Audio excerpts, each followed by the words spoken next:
Good afternoon, everybody. Christine Varconi here in the NBC4i Streaming Center, joined by Lieutenant Governor Jon Husted, and we're here today to talk about a huge announcement that had the entire state and this newsroom buzzing all day on Friday, and that is the $20 billion Intel facility to build computer microchips coming to New Albany, coming to Licking County, obviously going to have a much greater impact throughout the state than just in New Albany and Licking County. Let's start from the beginning. Maybe people don't know exactly what it is or how big of a deal it is if they hadn't been watching the news over the past few days. Tell us what it is. Yeah, well, just to put it in context about what it has the potential to be, Intel CEO Pat Gelsinger described it like this. He wants it to be the largest, most advanced semiconductor production facility on the planet, right here in Ohio. And it would be, the first phase of it would be a $20 billion investment. That's with a B, billion, that will create 3,000 direct Intel jobs that will pay on average $135,000 a year plus benefits. It will create 7,000 jobs through the life of the construction, which will be 2025, and 10,000 plus downstream jobs as a result of this. 140 Ohio companies will be part of the supply chain. So this will ripple out throughout the state of Ohio. These are existing locations in Ohio. And 25 to 30 new companies will follow Intel to Ohio to be part of supplying and building the products to serve this facility. It is the largest economic development project in Ohio history. There's no second. There's no close second place. Yeah. And I don't need to exaggerate any of it. This is bigger than, I've been working in economic development my whole life. The idea that you could land a project like this in Ohio is just amazing.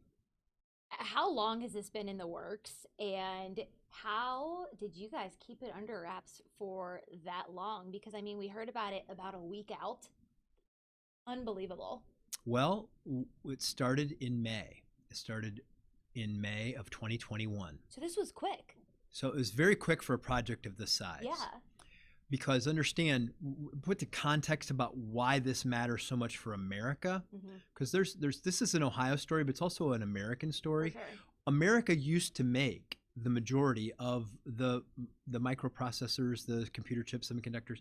Understand what they are. Everything. We couldn't have this conversation right now without semiconductors. Yeah. Lots of them. Yeah. Because they're part of everything we use, from our phones to our cars, lots of things, the electric grid. And America used to make all these, but during the 90s, 2000s, and in the last couple of decades, we allowed the manufacturing of these things to go to Asia. So now China, Taiwan, South Korea dominate this. Why? Because they heavily subsidized the production to move these to produce them in Asia. But we learned during the pandemic, we now don't make enough of these to supply the things that we need. I mean, think about the disadvantage we're in. If for some reason we couldn't get these semiconductors from Asia, then we couldn't make cars. We couldn't make the products for our national defense and the things that we enjoy every day. So America is at a big disadvantage. So we want to reshore this manufacturing. Intel's bet was that we can do this, and they picked Ohio as a place to do it. So that's another part of the story that's really important. But to get back to your question, I heard you, how did this happen? We got this call, and they said, hey, do you have a facility that meets all of these standards? It had to be, a lot of little things. Like it couldn't even be near a railroad track because of the vibration. Okay. You can't have a vibration. You have to have more than 1,000 acres.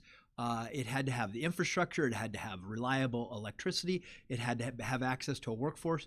There was only one site in Ohio that we could even produce on that short of notice that actually met this criteria. And by the way, we didn't actually own the land, so we were kind of betting on this. Yeah.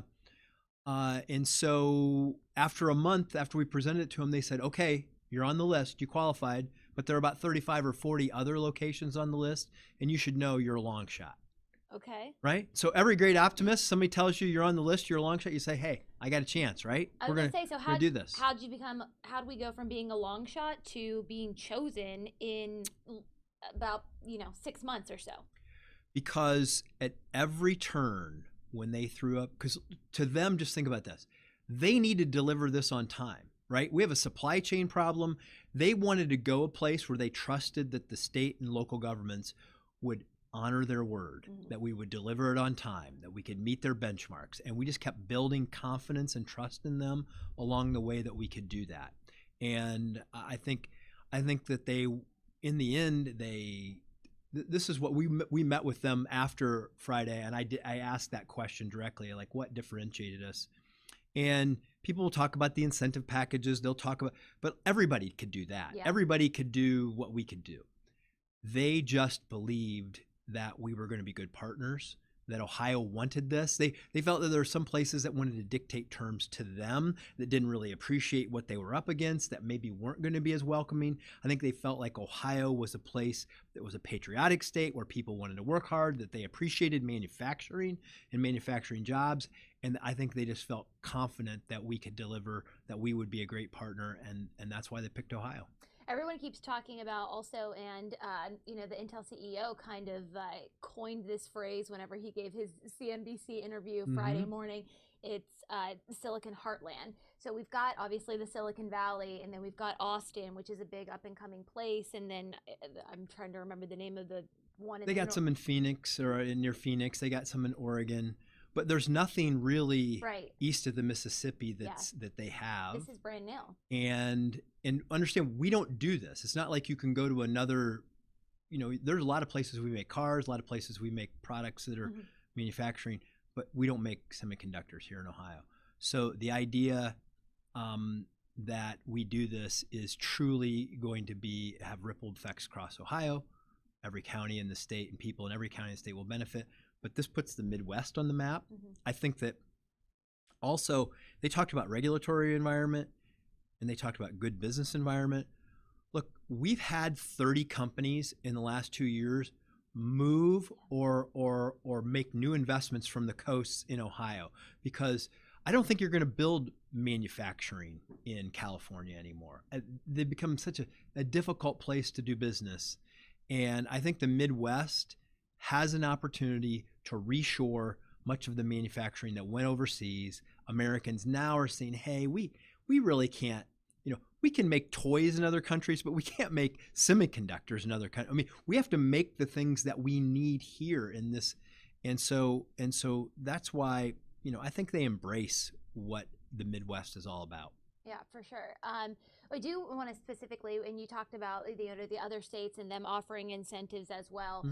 What were the incentives, if you don't mind me asking? Yeah, we're going to release all of the details of it, but they're basically a couple big things. Yeah. First of all, it was the legislature passing what's called mega legislation, which would allow us to extend the job creation tax credit from 15 years to 30 years, so that they can get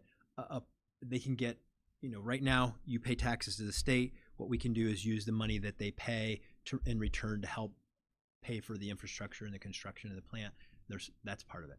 There's around $1.2 billion in infrastructure money, both for the site itself and for the roads, the county roads, the state road expanding 161, water and sewer facilities, things like that. So that's the lion's share of what it is. And but I can't remember whether in Time Magazine or the Wall Street Journal, other states offered more than we did. But we told them what we could do. We told them what Ohio could afford, and I think that we were competitive, but certainly we didn't offer more than other states. Okay. Interesting, because I know that's like a big thing people are talking about, but like you said, it had to be offered in order to get there. We had to compete. We weren't in the game until the mega legislation passed, because understand, this is a lot of capital. It's not like somebody has $20 billion sitting around that they can go and invest in this. You have to. It's a lot of money to borrow and to raise in the capital markets and to put in. So the Federal CHIPS Act be an important part of growing this thing faster, but we're going to get our return on the investment. I mean, I can't think, if you had to make up something, you said, okay, what is something that you would like to have somebody build in Ohio that we don't build now? I probably would have said, if you'd have given me anything to choose in the world, I would have said, how about semiconductors? Yeah. And yet that's what it is. That's what we won. Yeah. You don't get chances like this 50 states, or at least 40 of them, had a chance, and we're the only one that won. That's awesome. Let's talk about that area of Licking County and the top portion of Franklin County there. What needs to be done in order to prepare for all of this? Because I know that's a worry from a lot of people, and I feel like that's more of like a local level. But you were in local politics; you can speak to it. Yeah, look, I understand change is hard and uncertainty is hard. And I can just tell you this, when we talked about this, we will, a lot of these decisions are local decisions, but I think the company and the local community understands that we have to build the infrastructure. So we got to build the infrastructure so we can manage the volume of traffic and things, both local roads, county roads, 161 interchanges, things like that, to make sure that we're prepared. So there's definitely that. Also making sure it's a good environmentally sound project. Intel wants to recycle 100% of the water eventually. They want to use renewable energy. They have a strong record of being a good neighbor and a good partner. And so those things are also part of the equation. And I know that growth creates change, and growth creates some uncertainty. But I've been on the other end of that, and I know you grew up in a place that was on the other end of this sometimes. I grew up in a town of 4,000 people, and my dad lost his job in the mid-1980s from the largest employer in our community. It was a factory that made machine tools, and it shut down. And my dad, my aunts and uncles lost their job, and when the largest employer in your community shuts down, you can't sell your house. There's no place to go. And so the opposite end of this is much worse. And so we have to grow economically if we want to prosper. We have to create the jobs of the future if we want our children and grandchildren to have to leave to go to other states to have great careers and opportunities. This is a magnet for so many other things that will happen beyond just the Intel plant itself. And so it's exciting about our future. We have to be smart about it, though. We want smart growth. We want to maintain the integrity of communities, that maintain the things we love about Ohio, love about Central Ohio, and I think that we can smartly do that. Absolutely. Let's talk about, I know, big passion project of yours, of course, is the education portion of it. And I was talking to a man who worked in Silicon Valley, for multiple years, was a tech executive there, and now he's a tech executive here in Ohio. Over the moon excited about this because he came before this announcement, and now he's thrilled to be kind of caught up in this. And the education portion he was talking about is going to lean a lot more towards STEM also. Everywhere, all the way down from grade school all the way up to getting your PhD at Ohio State or any number of our amazing colleges that we have here in the state. Let's talk about kind of the middle of that, because I know it's a big passion project of yours, whether it's a technical school or a community college. How do you think it's going to change where we're sending those kinds of jobs, and what kind of impact will it have here? Because I know we talked about the 3,000 jobs that are $100,000 plus, but there's going to be a lot of middle growth as well. Yeah, there's going to be opportunities that will be across the landscape. Yeah, but you're right about STEM jobs on average pay about 62% more than non-STEM jobs. Yeah, so these are higher paying jobs, right? But they do require some technical training.